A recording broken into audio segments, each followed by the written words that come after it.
The silence of new Chief Justice Serrano's first week annoys the media. Her first week as Chief Justice of the Supreme Court hasn't gone well as might be expected for Maria Lourdes Serrano.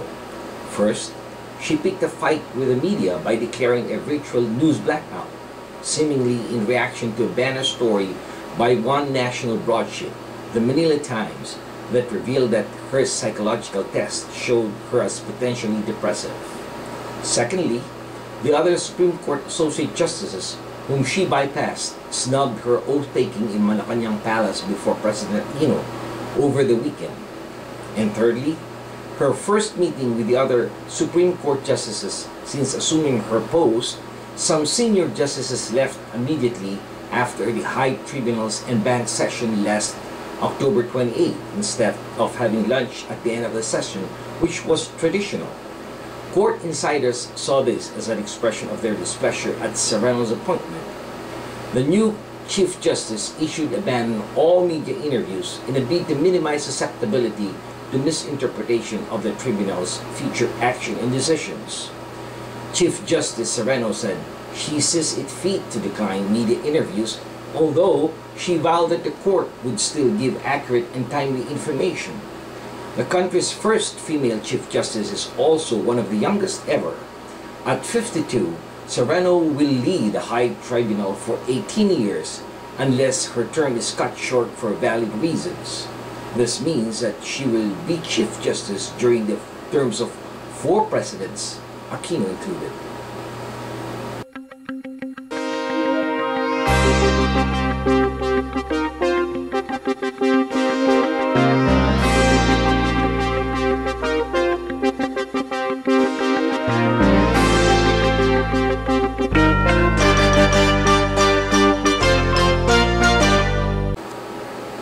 Asian Americans cheer lifelong friend in Congress as Nancy Pelosi marks the 25th year of service.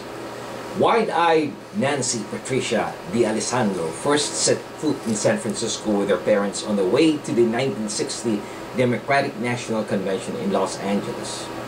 9 years later, the Maryland native would call the city by the bay her new home. 18 years afterwards, she would represent the district of the United States House of Representatives. Then, 25 years since being elected to the U.S. Congress, House Minority Leader Nancy Pelosi turned home to a rousing welcome as a lifelong friend by the Asian American community with a banquet August 28 in the heart of the city's Chinatown, where she made her first public appearance even before opening her campaign headquarters in 1987. Pelosi's length of service today may be overshadowed by her predecessors, but she is the first daughter of a former lawmaker father to follow him to Capitol Hill. She is the first woman leader of a majority political party in Congress. She is the first woman to own the title Speaker of the House of Representatives, as she did in 2007.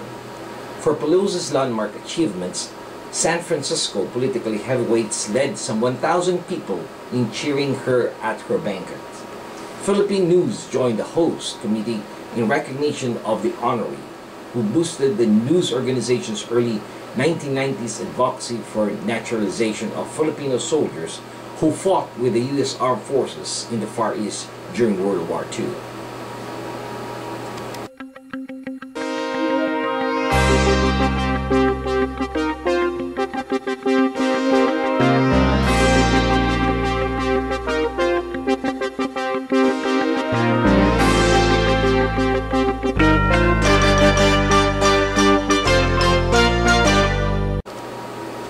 A red light running cab hits a car and kills a family man on his daughter's birthday. San Francisco resident Edmund and Maria Capala believed they would overcome any challenge to their young family for as long as they were together. And through their 12-year union, they did. The former college sweethearts faced every day with gratitude and hope while raising 3 children, including one with special needs, on a single income. When Edmund was laid off from work as a casino dealer 3 months ago, he took part-time work in construction and in elderly care. He enjoyed the work and began dreaming of starting his own elderly care one day. The 38-year-old father was walking to the bus stop for his caregiving job at around 7 p.m. last August 11 when he was hit by a car struck by a Luxor taxicab, whose driver had run a red light, according to the police. He was rushed to the hospital, and when Maria learned about the fate of her husband, she rushed to the San Francisco General Hospital and learned that her husband died from the accident. August 11 was the first birthday of their daughter, Alessandra, who was born after Virgilio, age 8, and Isabella, age 7. As Maria Capala struggled with the realization that her life partner is gone, her family has already sought the legal counsel. J. Kevin Morrison told Philippine News last August 27 that he was representing the family both in criminal and civil cases to make sure persons responsible for the tragic death of Edmund are held financially accountable to the fullest extent of the law.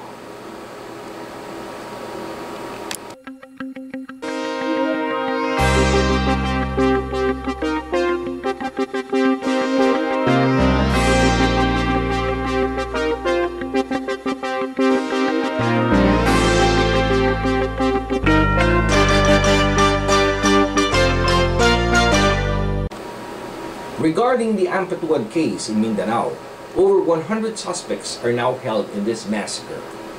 More than 100 suspects in the Philippines' political massacre are in custody after another member of a prominent political clan linked to the 57 killings was arrested last August 29.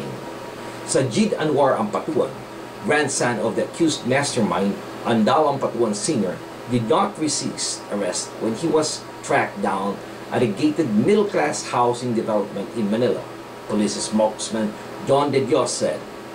The 22-year-old was armed with a handgun, he said, and is accused of taking a direct part in the murders in the southern province of Maguindanao in November of 2009.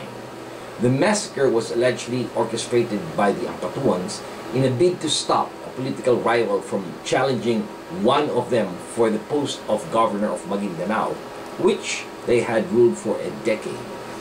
The clan's patriarch's son, Andal Ampatuan Jr., allegedly led the family's relatives and bodyguards in kidnapping the rival's wife, relatives, lawyers, 32 journalists, and shooting them dead. Prosecutors said at least 3 witnesses had already died at the hands of hired killers.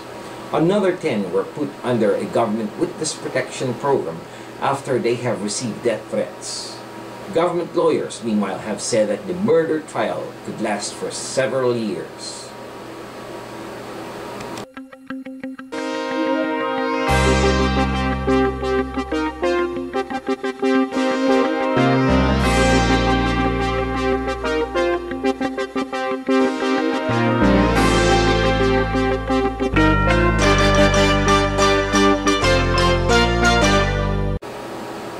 GMA Pinoy TV celebrates its 7th year with Kapuso Goes Universal with many prizes.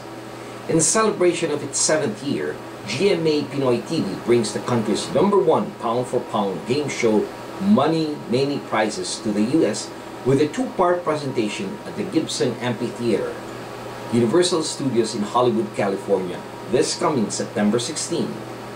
Kapuso Goes Universal with Many Prizes will have 2 versions that are uniquely designed for 2 different sets of audiences, who will have all the chance of bringing home big and exciting prizes reaching up to $20,000. This episode will air locally on October 7th and October 14th. A series of talent competition will also take place prior to the show, whose winners will each have their share of the spotlight, such as the Kiddie Pop Star competition for young singers 6 to 14, the Film Singing Star contest for aspiring singers 15 to 25, and a dance competition for all ballroom dancing enthusiasts.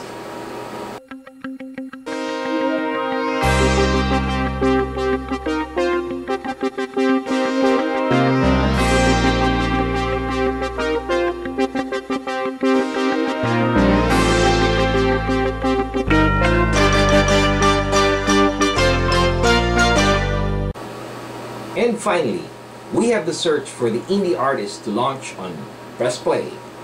Well, here's some good news. MYX TV, the premier Asian American entertainment network in the United States, will bring independent artists to the stage with 10 million households in its audience through its show, Press Play.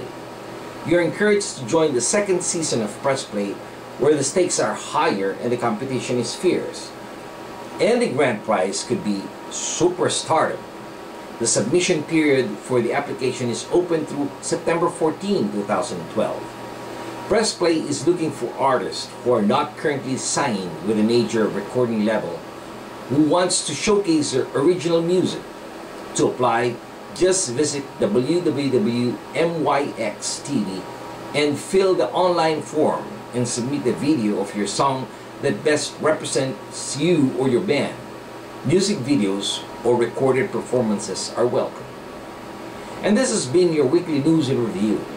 This news has been brought to you by the premier Filipino-American newspaper here in the United States, the Philippine News. On behalf of the management and staff of the Philippine News, this is David Rodriguez signing off and thanking everyone for listening. Maraming salamat po. Have a wonderful week and mabuhay po sa inyong lahat.